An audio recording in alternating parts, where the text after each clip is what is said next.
Flato here. Welcome back. Brand new Bob lesson for you today. Kind of in the form of ones that I've been showing. I've been hearing feedback from your teachers that you guys appreciate these, and so I'm going to keep serving them up. Anything that I feel like can guide you in your life. Start today's Bob lesson with a question.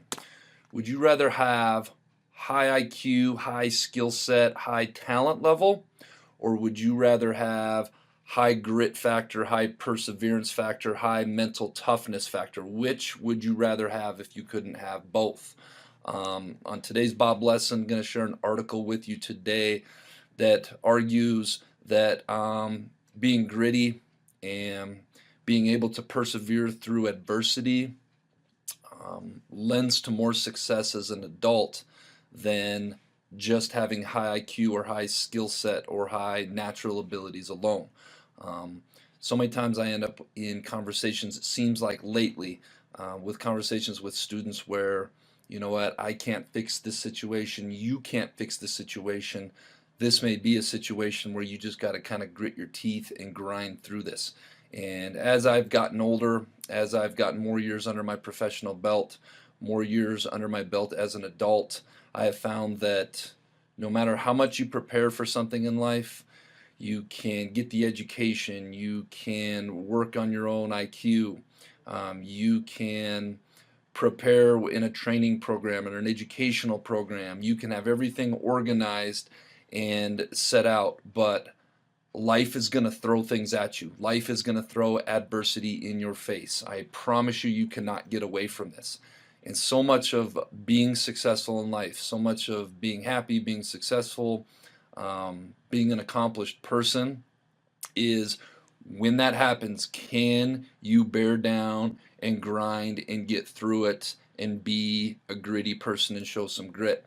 And that's what this article is going to talk about today. As you get older, life gets better. I always tell this to students, as you get older, from my experience, life gets better, but life gets harder in a lot of ways. You get more stuff on your plate, the challenges become harder, but life overall gets better. So it's a little bit of good, but with that good comes some new challenges. So hope you guys enjoy this Bob lesson.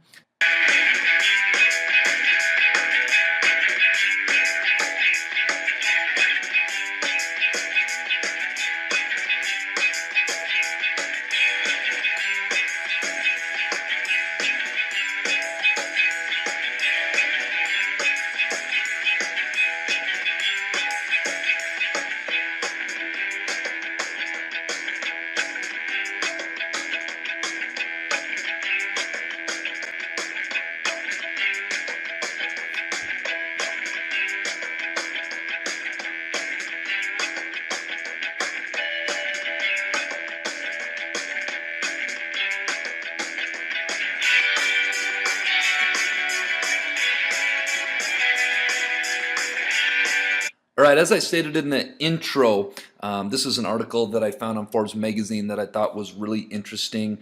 Kind of a lot of what I'm seeing a little bit with the 8th graders, and the title to this article is "Why Grit is More Important Than IQ When You're Trying to Become Successful." So the beginning of this talks about you got to fast forward into your 20s. You attended the party of a longtime friend and ran into a lot of people from high school that you hadn't seen in years. During chit chat over appetizers and drinks, you feel the friendly competition heating up. While comparing career accomplishments, you were shocked to learn that the kid from school with the genius IQ, the one all the teachers thought would be spectacularly successful, had struggled with his career. How could this be, you wondered? This was the person everyone thought would invent something that would change the world. It turns out that intelligence might not be the best indicator of future success. According to psychologist Angela Duckworth, the secret to outstanding achievement isn't talent. Instead, it's a special blend of persistence and passion that she calls grit. If you guys recall, I did a Bob lesson a couple years ago on this, but I think it's important to review at this time. Duckworth has spent years studying people, trying to understand what it is that makes high achievers so successful. And what she found surprised even her. It wasn't SAT, or this could be ACT scores someday. It wasn't IQ scores. That's IQ is natural intelligence. We all have a different natural intelligence or natural intelligence abilities. It wasn't even a degree from a top-ranking business school that turned out to be the best predictor of success. It was this combination of passion and perseverance that made high achievers special, Duckworth said. In a word, they had grit. Being gritty, according to Duckworth, is the ability to persevere. It's about being unusually resilient and hardworking, so much so that you're willing to continue on in the face of difficulties, obstacles, and even failures.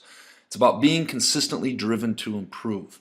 Let's stop and talk about that for a moment.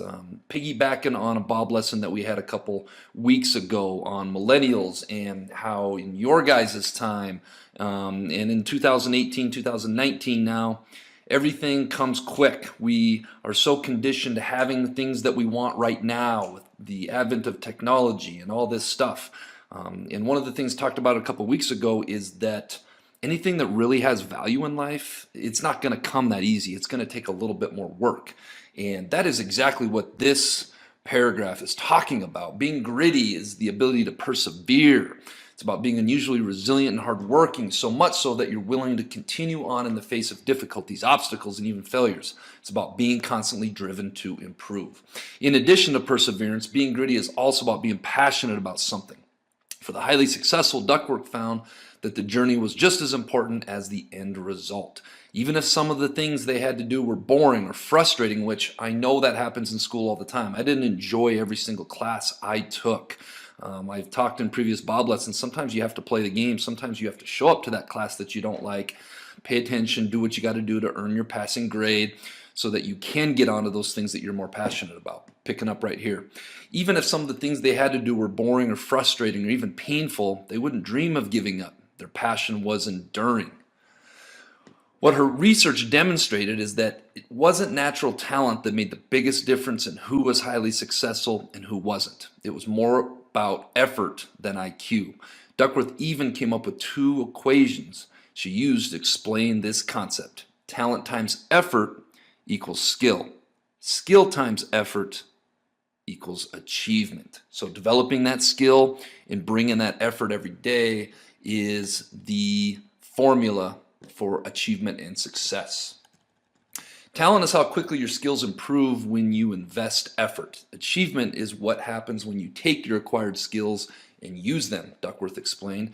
As you can see from the equations, effort counts twice. That's why IQ and SAT scores or ACT scores aren't a good indicator of someone's future success. It's because those scores are missing the most important part of the equation, the person's effort level, or what Duckworth calls their grittiness factor, their level of persistence and passion. What does that mean for you? It means that it's okay if you aren't the smartest person in the room or the smartest person in the job. It means the effort you expend towards your goals, perseverance, and your dedication throughout your career journey, your passion, are what matter more than how you scored on your SAT, ACT, or your IQ test. Why? Because grit will always trump talent. Or as Duckworth notes, our potential is one thing, what we do with it is quite another. All right, that brings us to this week's quote of the week, one of my favorites, and it is, hard work beats talent when talent doesn't work hard. We all have very different IQ levels. We have very different blessings that we have been dealt with from birth. And the main point out of this article that I wanted you guys to get is working hard and developing grit as a person and persevering through difficult things that I promise are going to come your way in life will get you so much further than just having talent or a high IQ level. All right, this week's Jelly Bean Question of the Week winners. We got Lindy Dalkey, Tad McLean, Oakley Skolru, Jonathan Cowie, Camden Birmingham, and Cecilia Hutchison. The answer was 70, what threw a lot of people off. If you divide a number by half, you're really multiplying it by 2. Maybe an unfair question, although it looks like 6th graders really did well in this one.